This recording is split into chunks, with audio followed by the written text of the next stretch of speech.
Hey guys, today for social studies, we're going to do a couple of things. One of those things is I wanted to go over the quotes. I don't want to spend too much time on it, but just to see where you guys landed on some of these quotes, see how well you did as far as your interpretation. And then the other part of what you guys are going to do is starting Chinese writing. There's a lot to say about it. There's kind of the progression of how it became the original drawings, and then they kind of progress over the years to what is now the Chinese characters. And you guys are going to try your hand at doing a little bit of that for some from different images and different things. Okay. So first thing with these quotes, again, I don't want to spend a whole lot of time on them, but I just wanted to see where a lot of people kind of felt they would take with this. So the very first one, real knowledge is to know the extent of one's ignorance, is basically saying real knowledge is knowing that you don't know everything, right? Because it says the extent of one's ignorance. So basically, how much you know versus how much you don't know. Okay. The second one here is basically doing things helps you better understand them. So actually doing something helps you better understand it than just hearing about it or seeing it. Silence is a true friend who never betrays. I think a lot of people interpret that as maybe people not saying too much. So if you are pretty much just quiet or keep your mouth shut in some situations, it's probably better off. Okay, but there's a lot of ways to interpret that one. Wherever you go, go with all your heart. Pretty much straightforward. Obviously, it's saying just put a lot of effort into anything you do, or go there with heart, so to speak. The one about falling and rising is pretty self-explanatory as well, because it says the greatest glory is not that you never fell, right? That you don't make mistakes or have any problems in your life. It's that you get up or you continue on or you rise every time you fall. So that one kind of goes hand in hand with that. The sixth one here, everything has beauty, but not everyone sees it, pretty much explains itself. So obviously, a lot of people I think use the term probably inner beauty or different things, like different ways to interpret that. But again, that one's pretty self-explanatory. The second last one here for you all that did like the purple sheet, life is really simple, but we insist on making complicated. Pretty much means that people sometimes complicate their lives more than they need to. And then just to keep going on the last one for this sheet, again, it just to keep going, right? It does not matter how slowly you go as long as you do not stop. All right, for the yellow sheet, you Lao Tzu people.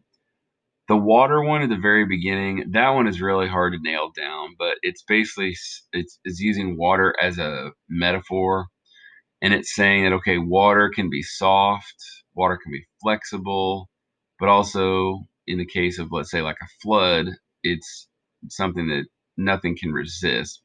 So it's basically using water as a metaphor for human behavior, right? So being soft, maybe being kind, being gentle, and obviously a lot of people do that, then it's hard to resist. There's a lot of ways to take that one, but again, it's using water as kind of a kind of a equal to human behavior. It's a tricky one. The journey of a thousand years, or sorry, journey of a thousand miles begins with one step. Obviously, just kind of tells you that you got to start small in different things. Silence is a source of great strength. It's very similar to the other uh, quote about silence for you guys that did the purple paper, but basically, being silent has kind of its value. Maybe listening, if some of you guys thought it sounded like that. The one about mastering others is strength, is saying like anybody can do that, right? If you have a lot of power, then you can pretty much rule over others. But true power is being able to kind of control yourself. So it's all about self control. Anticipating the difficult, again, just is planning ahead, right? You're anticipating the difficult things by managing the easy ones first. So if you get easy stuff out of the way first, then it doesn't become a major problem later. Okay, great acts are made up of small deeds. So obviously you can do smaller things, and eventually that leads to great acts, or right, like a gift of kindness or something to that effect. The animal one, an ant on the move does more than a dozing ox, means even though the ant is small, right, by comparison to an ox, an ant that's constantly doing work or constantly on the move is more valuable than a big old ox or something that's very powerful that doesn't do a whole lot. Okay. And to lead people walk behind them is a tricky one, but a lot of people take that one as to help people, to lead them. It's better to, kind of know what they can do or what they're capable of and let them do it. Okay, so don't necessarily always tell everybody what to do in order to be a leader. Just kind of support them and, kind of walk behind them, not literally, but kind of figuratively. Okay, so that just wraps up the conversation about these Chinese philosophies. Again, they're kind of deep, they're kind of interesting. What we're going to do right now, we're going to transition to two things. I'm going to tell you guys about the origin of Chinese writing, and then I'm going to explain the assignment that you guys have for today, which is pretty straightforward, but there's about 4 different parts if you were to look at it. So we're going to talk through that one real quick before you guys work on it. Okay. So for Chinese writing, I don't know if you guys remember in 5th grade, we did talk about a different type of writing, a couple different types of writing. We talked about Sumerian, we talked about Egyptian hieroglyphics. So there's a lot of the same concepts with Chinese writing. It just so happens in this case, it's pretty straightforward that you guys can tell that in early China, almost like the cave paintings when we talked about the Paleolithic people in 5th grade, you have literal images of things meaning exactly what they mean. So if somebody wanted to draw a mountain to mean mountain, that's what they did. If they were trying to represent a tree, they drew a tree. But as you can see, these things progress into maybe a more simplified version.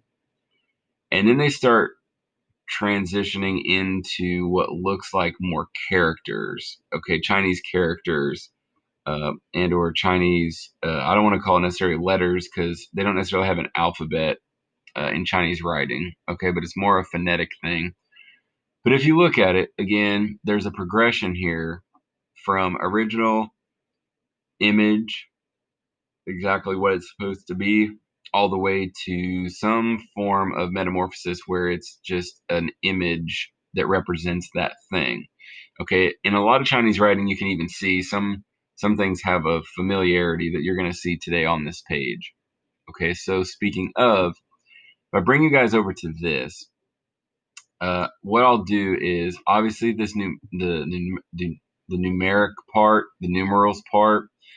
It's just having you try your hand at some of these Chinese characters for numbers several times. So obviously you try to just recopy the image, and obviously you have some of the easy ones, and you have like 10,000, which is somewhat complicated, right? But they're just having you kind of try your hand at copying these numerals going all the way across. Now there's sections 1, 2, and 3 down here. I can explain it. It's very easy. But again, it says in section 1, all of section 1, you're trying to explain in what ways the pictogram is similar to the actual object. So, like, how do you think they got almost again from the original image to the Chinese character for that word? So you're trying to write somewhere on the lines over here just where you think this came from, this came from, this came, and this came from. Okay. Now, when you look at number 2, it says, okay, explain how the combination of symbols in these pictograms help create the word or idea they represent. So over here, you guys are going to talk about why you think this image represents tree. What you're going to do over here is talk about why you think the combination of some images became certain words. So if you notice, they have a few combined images to create the word for forest, the word for see, like actually viewing something, and the word for bed. And it combines several of the images over here together in 2 different parts. So they're not picking these on accident, if you guys notice. They're picking these particular words and these particular Chinese characters because they again are a combination of some symbols that already was in box number one over here. So it's just kind of interesting once again to try to explain how you think they came up with that character. Now, the third one is pretty easy because it says, imagine you were living in China 4,000 years ago and you wanted to write a pictogram for each of the English words. It says above, but obviously they're below here.